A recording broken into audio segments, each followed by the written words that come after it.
And of course, siya, nagtuloy-tuloy na. Eh, nakakatuwa naman at eto na, tuloy-tuloy pa rin tayo. Basta tuloy-tuloy lang.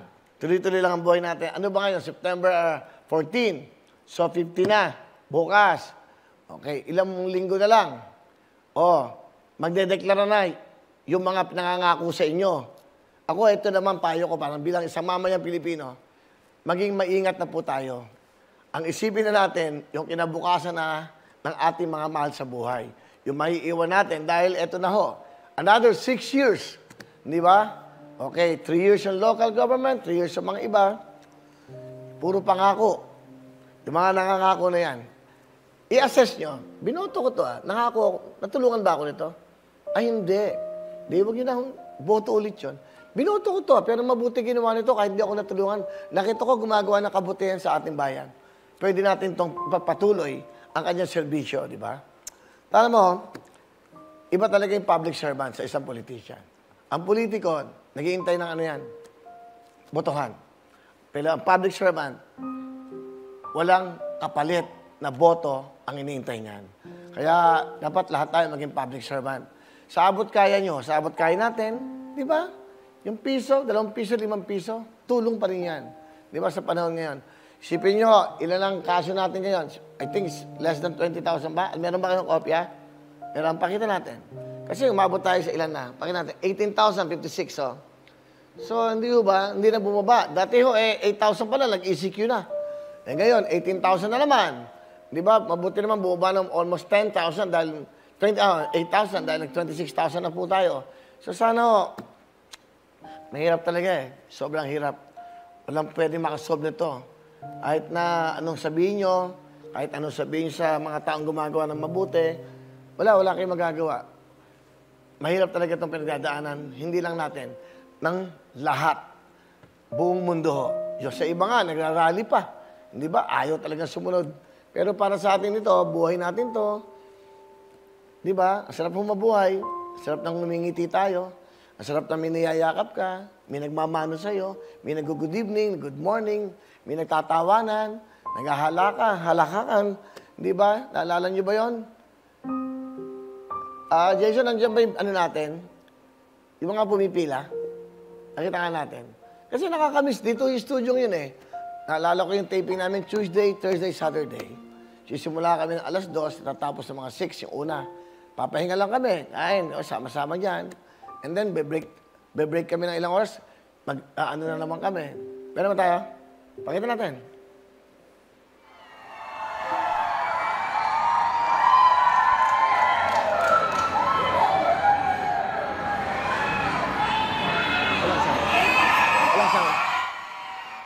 Walang sound. Ako magsasalta. Yan, kung nakikita nyo yan. Ayan, okay? Yan yung araw ng taping.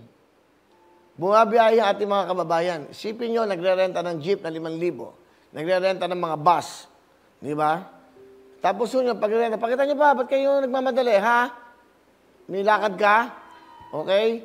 Pinapakita ko So yan, isipin nyo yung ngiti niyan. Isipin nyo yung saya ng mga taong yan. Yan Tatlo yan, papasok na sa studio.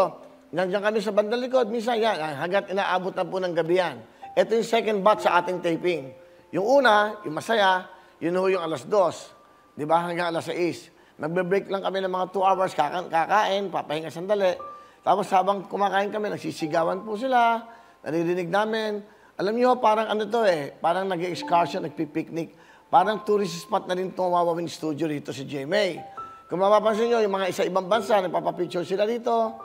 Yan. Tapos yan ang nangyayari sa loob ng bigayan ng jacket, bigayan ng pamasahe. Kasi hindi mo matiis Saka lahat ng lugar yan ng buong Pilipinas. Meron din mga kababayan natin, mga katutubo na pupunta dyan. Nagre-renta ng sasakyan, nag-aambag-ambagan sila. So, di ba? Gusto ko lang itong mga sa inyo para maalaman nyo lang na yan ay nakakamiss. Sana bumalik na tayo sa ganyang buhay.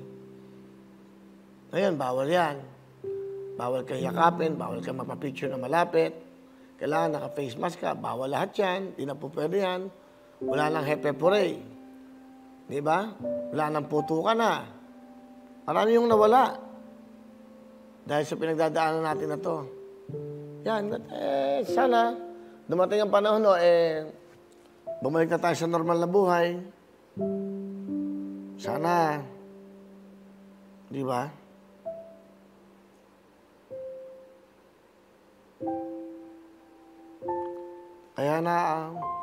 Kaya naisipan ko na tutuktuin. Tumutok kayo para manalo. Dati kasi may mga tanong-tanong pa ako Ano suit ko? Ano ngayon? Sabi ko, magbibigay ka din. Ba't hindi mo mabigyan? Ba't ka ba magpapahirap? Ba't ka ba magtatanong? Di ba? Saka sa programang ito, masabi ko lang, walang nag-aaway, walang nagsisitahan.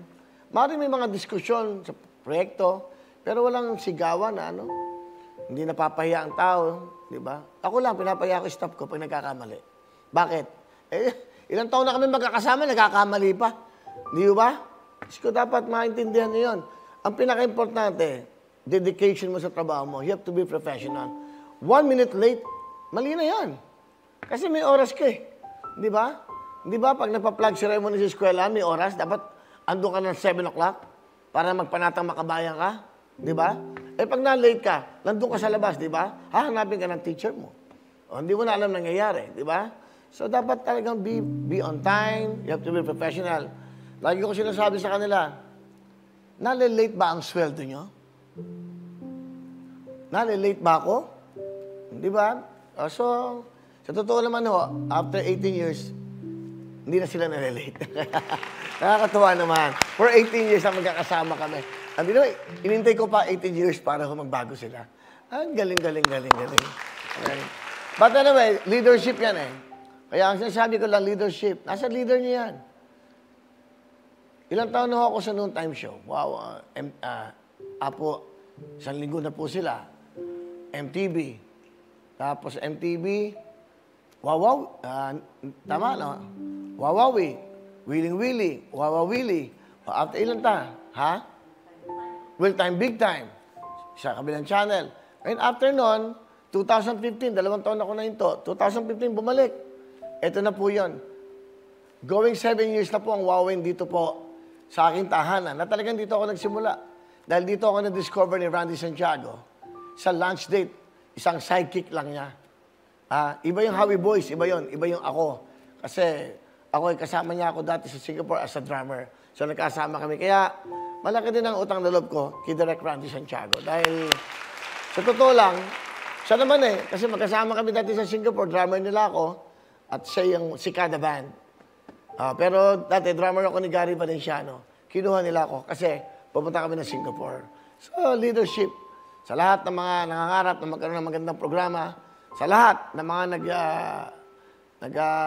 nagdi-dream, hindi lang sa programa, sa lahat ng mga gusto nyo, ma-achieve nyo lahat to, the word is, you have to be professional. Una, siyempre, dedication sa trabaho mo, di ba? Mahal mo yung ka-staff. Mahal mo mga kasama mo. Okay. Pero dapat didisiplinahin mo yan. Dahil sama-sama kayo. Isa may mali, lahat. Wawawin ang lahat sa aming pagbibigay ng saya at pag-asa ng iyong hinihintay. Wawawin